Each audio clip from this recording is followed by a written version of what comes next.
Planteábamos al comienzo del programa el tema de la salud y a quién no le interesa, más aún cuando tiene una emergencia o algún familiar cercano que requiere de una asistencia inmediata o bien recurrir a un servicio público para poder justamente acceder a este derecho. Nos acompaña esta noche el ministro de Salud Pública de la provincia, doctor Enrique Heredia. Buenas noches, bienvenido, doctor. Muy buenas noches, Marcela, muy buenas noches, Mónica. Gracias por la invitación. Un tema ineludible, doctor, ¿no? Lo que pasó en los últimos tiempos en el Hospital Provincial Materno Infantil, justamente con un caso de un niño del interior que hubo una muerte, detrás de esto una suspensión de un médico. Hoy tenemos en los titulares de los diarios también algunos profesionales ya imputados dentro de la causa. ¿Cómo se está manejando todo esto desde la cartera de salud, que obviamente es la parte primordial de todo este tema? Lo primero que tiene que saber y recordar a la gente que las actuaciones administrativas primariamente las inicia el Ministerio de Salud y luego las actuaciones judiciales se devienen de una presentación que también hace el Ministro de Salud en función del acercamiento que hace un concejal amigo respecto de que a él le había llegado una copia de una grabación y entonces en función del análisis de la situación nosotros la ponemos en conocimiento de la justicia. Creemos que la justicia va encaminando todo el accionar y haciendo los análisis técnicos y luego está la parte administrativa que corre paralela y no necesariamente dependen una de otra, por cuanto lo que la justicia trata de probar, digamos, es si hubo incorrecta atención, si fue por negligencia, por impericia, por imprudencia, por malicia, por mala intención.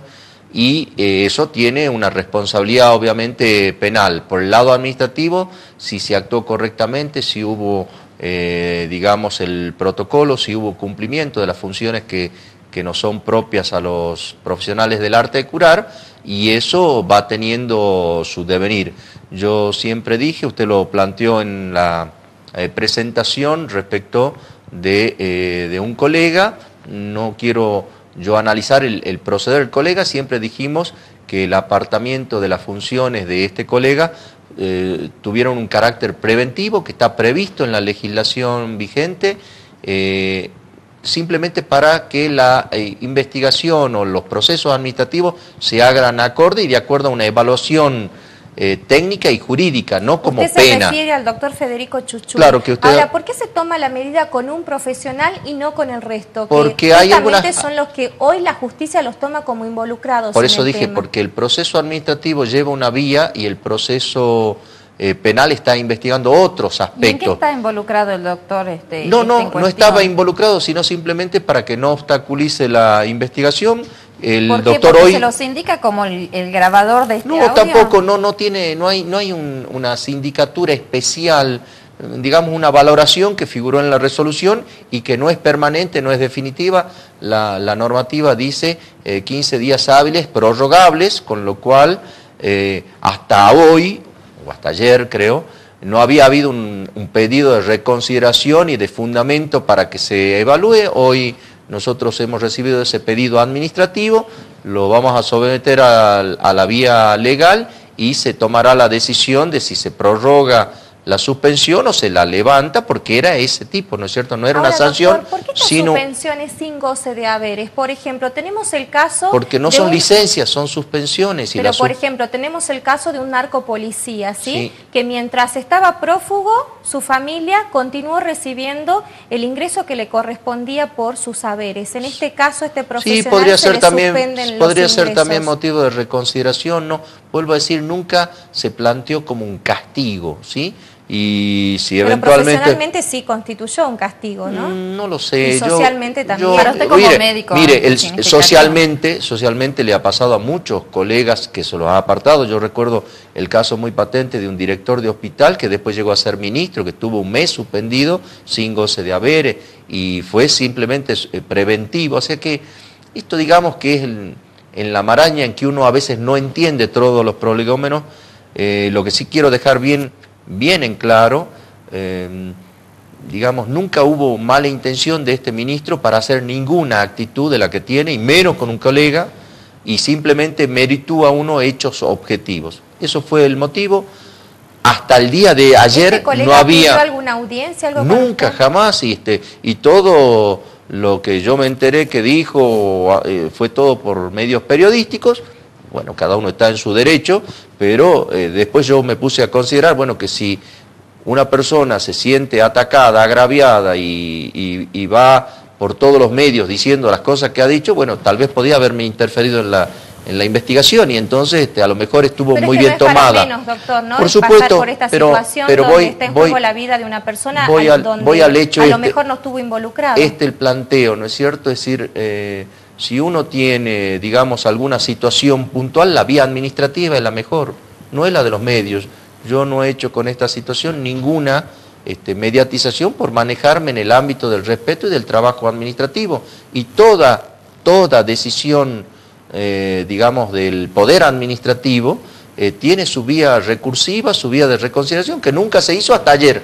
Y hoy yo la voy a seguir continuando y probablemente tenga digamos, un resultado y un análisis que lo conoceremos en los próximos días. ¿No se entiende específicamente por qué en esta cadena, desde que llega el chico hasta que fallece, que lo han atendido distintos profesionales de la salud de allí, del hospital, es justamente contra este médico la sanción solamente? ¿Cuál es el argumento? Yo dejaría eso reservado a que se resuelva el proceso administrativo que va en curso, y ahí seguramente se entenderá. ¿Podemos saber más adelante algunas cosas? Sí, por supuesto. Ahora, yo les daría esos aportes, obviamente. ¿Usted es consciente de que el Hospital Público Materno Infantil no está funcionando como corresponde o como estábamos acostumbrados los salteños? Porque esto incluso trajo que el gobernador de la provincia lo visite hace poco tiempo para ver el tema de los turnos, de las cirugías que no se realizaban o se prorrogaban. Está bien, mire, el gobernador cada vez que va a un pueblo y cuando hay alguna situación puntual y demás, visita los centros de salud, los hospitales, las escuelas. O sea, no nos debería sorprender que el gobernador, por su forma de ser y por su estilo, se involucre en esto. Lo que ocurre es que cuando fue este tema de las cirugías, hubo como opiniones encontradas, y él quiso recibir de primera mano y comprometerse a las soluciones que estaban en su poder y en las que no podíamos íbamos a seguir buscando, como era lo de fortalecer el recurso humano. Así que creo que eso, lo que uno debiera analizar es este caso puntual. Nosotros lo estamos investigando desde el punto de vista del incumplimiento o desde el punto de vista de una supuesta mala praxis. Y ahí lo tenemos que dejar que actúen los medios. Pero el hospital atiende todos los días cientos y miles de pacientes. Ahí se hacen más de 8.000 partos. El año pasado atendieron 3.000 traumatismos encefalocranianos. Probablemente operaron todos los casos que tenían que operar. Y entonces generar la situación de que el hospital no sirve o no funciona como que antes funcionaba mejor. Yo me acuerdo, no estaba en el sistema de salud, estaba afuera, y me acuerdo de las tremendas quejas de los números, que no se conseguían turnos, que las ecografías, que no funcionaban. Es decir, nunca fue perfecto un sistema y siempre tiene fallas a ir corrigiendo. El problema está cuando uno oculta lo que está ocurriendo, cuando uno trata de cubrir lo que está ocurriendo y no trata de buscarle soluciones. Le pongo un ejemplo.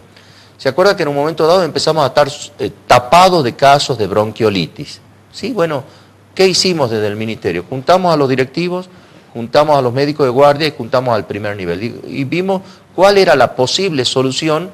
Y la posible solución, mire, fue muy simple: reforzar las guardias, tanto en el propio hospital con un consultorio externo, abrir una internación alternativa y reforzar las guardias del primer nivel. Y en 2 semanas, es como que fue magia, no, fue coordinar las acciones frente a un cuadro realmente importante de casos de bronquiolitis, que en el caso de la provincia de Tucumán quintuplicó el número de casos. Nosotros también tuvimos más casos de bronquiolitis, pero no cantamos victoria porque nos puede volver a ocurrir, y la clave es esa: intervenir decididamente en reforzar la atención médica.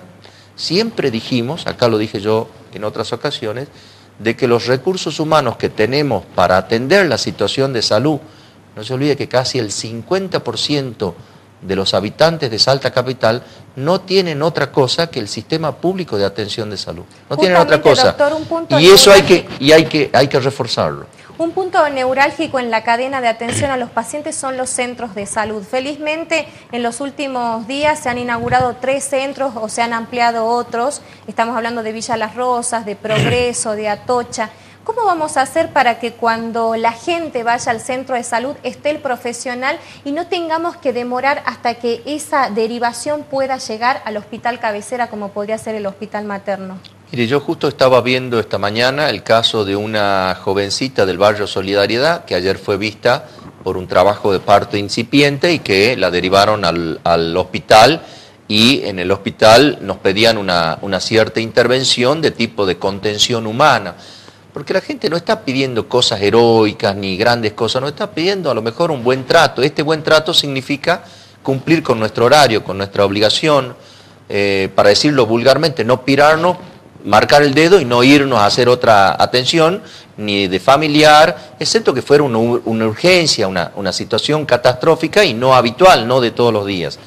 Así que esto nosotros lo estamos tratando de corregir. La semana pasada hemos hecho una decidida intervención con el equipo de salud de los centros de salud.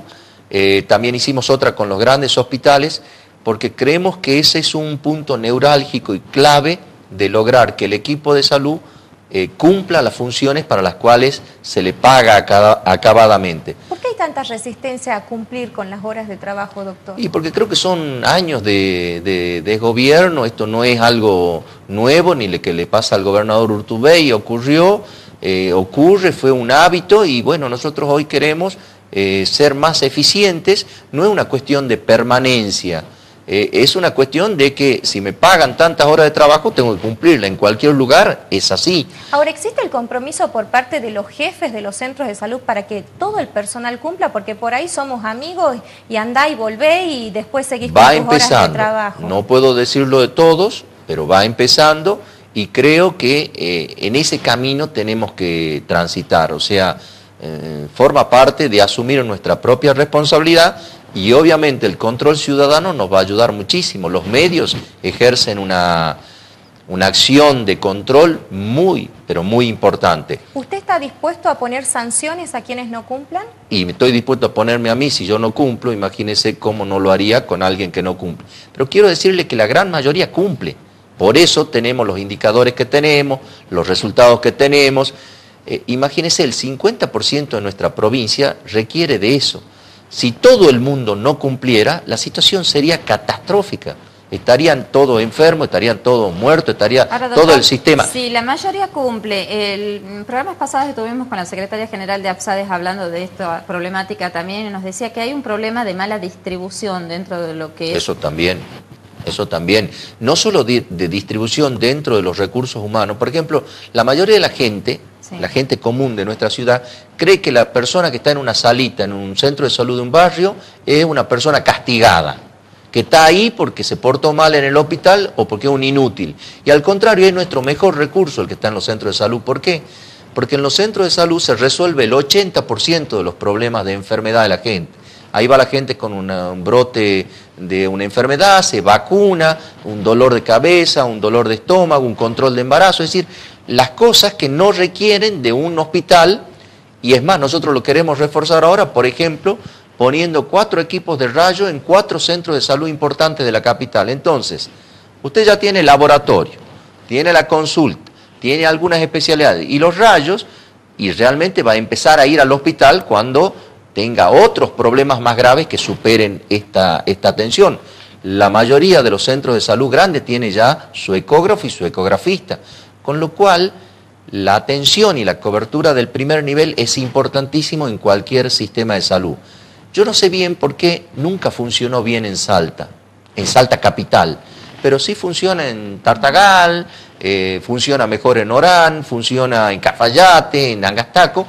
Digamos, la cobertura del primer nivel, la atención periódica y programada y la derivación de acuerdo a la complejidad creciente. Bueno, es una titánica tarea de reencauzar la demanda hacia el primer nivel de atención para que no sature los hospitales y para que trabajen en red. Y la clave está en el mejor trato también, ¿no? Porque la gente prioriza ir al hospital porque dice, bueno, ahí me van a atender más rápido, voy a encontrar profesionales y deja a un lado la salita. No, la salita cumple, digamos, y hay centros de salud y hay barriadas que trabajan perfecto y en muy buena armonía con la comunidad. Doctor, porque el jefe del centro de salud está comprometido con la comunidad. Estamos de acuerdo. Participa de todas las actividades, no solamente es el médico, se ha convertido en el amigo, en el psicólogo y ha contenido un grupo familiar. No, y muchos viven ahí, por ejemplo, en su propio barrio, entonces son parte de ahí.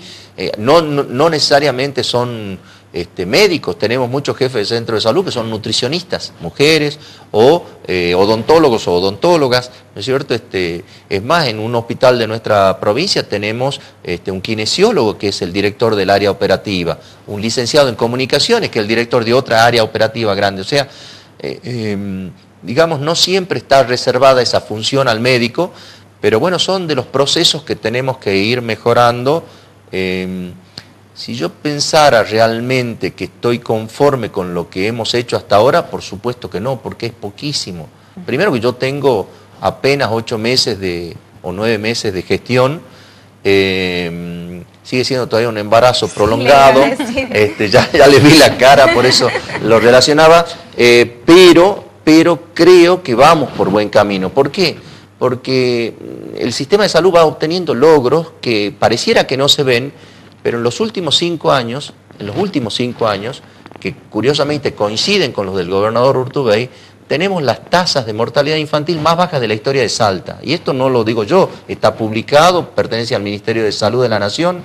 Somos la primera provincia, datos del 21 de agosto en el COFESA en que participé la semana pasada, en que tenemos la mayor cobertura de vacuna contra la gripe o la influenza. Recuerde que la vacuna de la influenza o la gripe es para la H1N1, la H3N2 y la influenza B. ¿Pero eso es suficiente? No, porque vamos a tener virus circulante y todavía hay mamás embarazadas que no se han vacunado, todavía hay puérperas que no se han vacunado, hay personas mayores de 65 años que no se han vacunado. Entonces, ¿qué tenemos que dar el mensaje? La vacuna salva vidas, es importante vacunarse. La gente que no se ha vacunado, por más que estemos bien, si nos toca un ingreso de virus, como hoy lo tiene Brasil, como lo tiene Bolivia, como lo tiene Paraguay, Brasil ha denunciado en este invierno 700 muertes por esa, entre comillas, gripe A, esa influenza. Y bueno, probablemente ellos no vacunaron decididamente, nosotros ya tenemos obligatoria en el calendario la vacuna. Doctor, ya le conté yo del HPV, ¿se acuerdan? Sí, exactamente. Neumococo, tenemos la mejor cobertura del país de nuestros niños de menores de 2 años. Por eso no vamos a tener muerte de niños menores de 2 años por neumonía. Y eso es importante. ¿De quién depende eso? De la mamá que se tomó el mensaje, del periodismo que nos ayuda, de los vacunadores, del médico que la recomienda. Pero es una tarea conjunta. El ministro, ¿qué hace? Se recibe los laureles por lo que hace todo su equipo de salud y colabora para que sea... ¿no? Por supuesto, pero esa es la función. Antes de terminar, y derivado de este tema, de este caso del Hospital Público Materno Infantil, se planteó la polémica acerca de si hace falta o no un tomógrafo allí en el hospital. ¿Usted considera que hace falta? Bueno, yo ya lo expliqué por qué. O sea, este caso de este niño... ¿Por qué no? Mire, yo le voy a explicar el por qué no.